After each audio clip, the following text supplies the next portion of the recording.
So friends, शुरू करते हैं आज की वीडियो। यहाँ पर ये बोल रहा है कि मैं उसकी रिपोर्ट देख रहा हूँ। अब इसे थोड़ा ध्यान से समझना, क्योंकि यहाँ पर यूज़ होगी एक फ्रेजल वर्ब।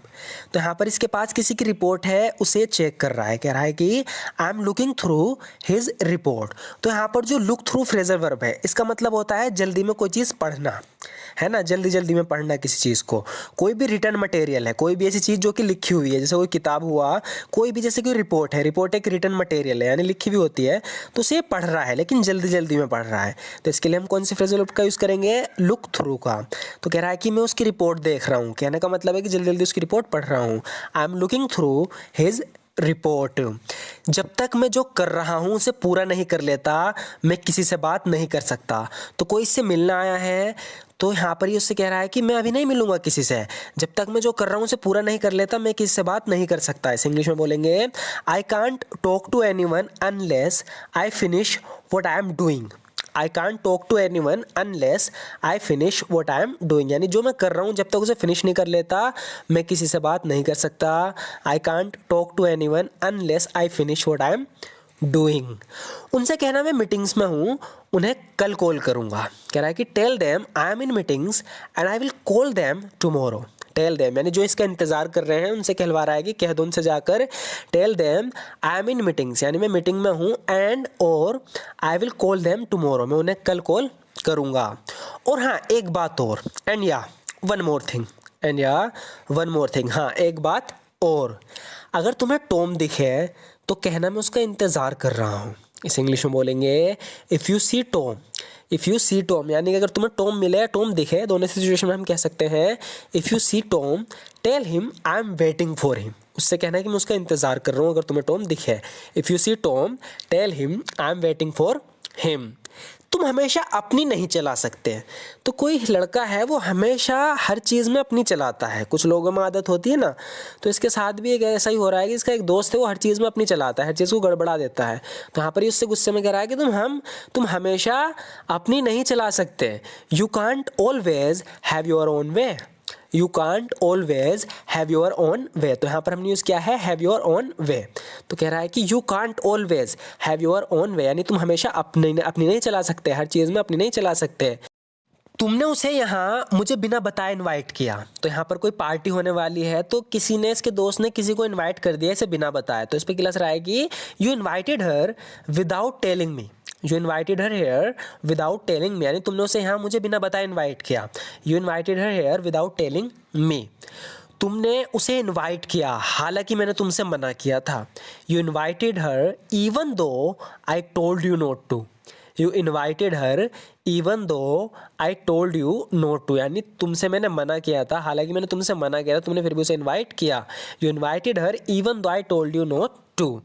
किसके कहने पर ऐसा हुआ? तो हम इस तरीके से कहते हैं क्या, किसके कहने पर हुआ ऐसा, किसके कहने पर हुआ। इसके लिए हम बोलेंगे on whose authority is this done, यानी किसके कहने पर ऐसा किया गया, किसके कहने पर ऐसा हुआ।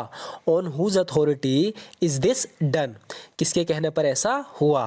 On whose authority is this done, यानी किसके कहने पर ऐसा किया गया।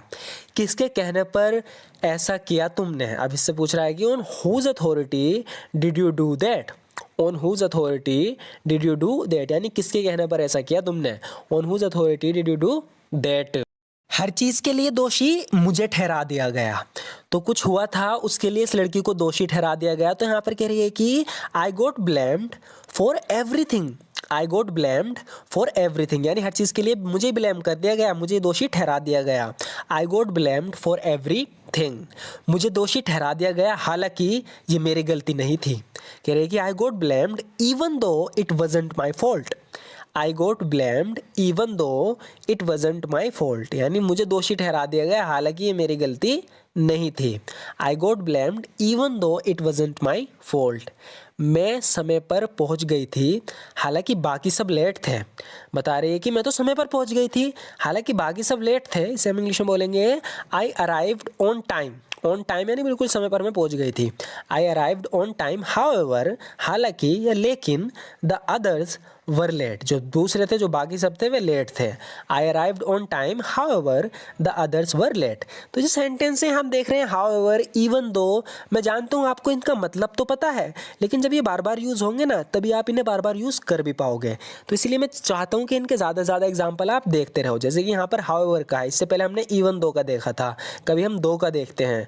तो बस वजह एक ही है ना बार बार रिपीट करने के, नए नए एग्जाम्पल के साथ, क्या आप इनका भी यूज़ करने लगो अपनी डे टू डे लाइफ में, क्योंकि ये बहुत ज़्यादा ज़रूरी है जब इंग्लिश बोलने की बात आती है। तो कह रही है कि I arrived on time however the others were late. मैं समय पर पहुंच गई हालांकि बाकी सब लेट थे। मैं उसकी इजाज़त नहीं दूंगा भले ही तुम मुझे मार दो। तो कोई कुछ करना चाहता है, ये उसकी इजाज़त उसको नहीं दे रहा। कह रहा है कि I will not permit this even if you kill मी।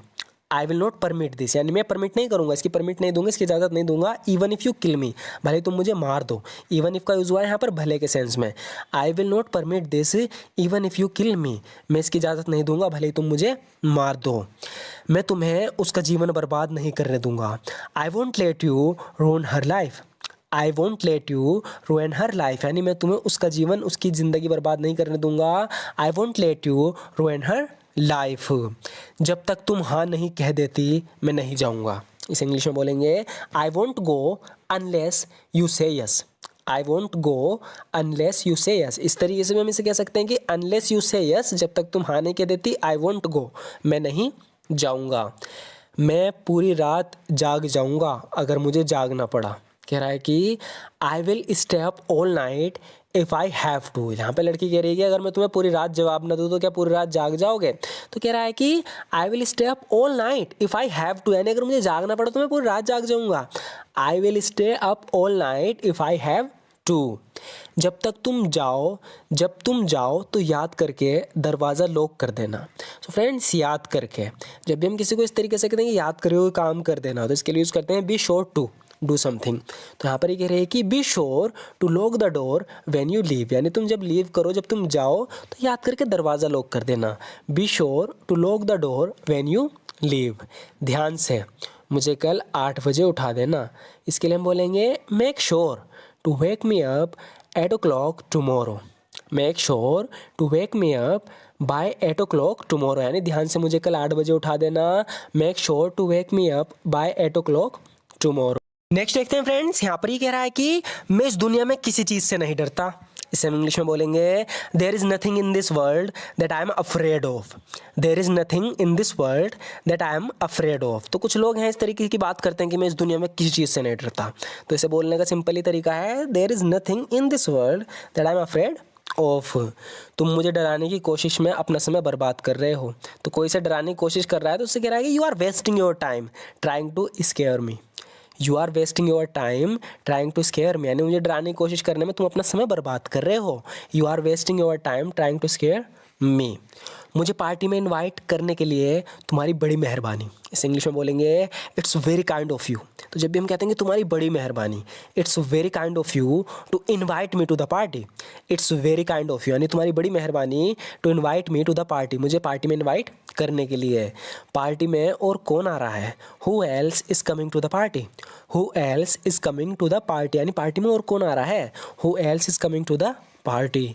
मेहमान किसी भी वक्त आ जाएंगे और हमारे पास कुछ नहीं है, यानी कोई सामान नहीं है नाश्ते वाश्ते का। किसी से कह रही है कि सामान ले आओ। The guests will arrive any minute. The guests will arrive any minute now we don't have anything. मेहमान अब किसी वक्त आ जाएंगे, हमारे पास कुछ नहीं है। The guests will arrive any minute now we don't have anything. So friends, आज की वीडियो में बस इतना ही। लास्ट के जो आप ये 4 से 5 सेंटेंसेस देख रहे हो, ये अपने पुरानी वीडियो के रिपीट किए हैं। रिपीट इसलिए किए हैं ताकि आप प्रैक्टिस करते रहो। सो फ्रेंड्स, अगर आपको ये तरीका पसंद है, आप इस तरीके से अपनी इंग्लिश को इंप्रूव करना चाहते हो, तो हमारे चैनल को जरूर सब्सक्राइब कर लेना। वीडियो अच्छी लगी तो लाइक ज़रूर कर देना। Thank you so much for watching this video friends.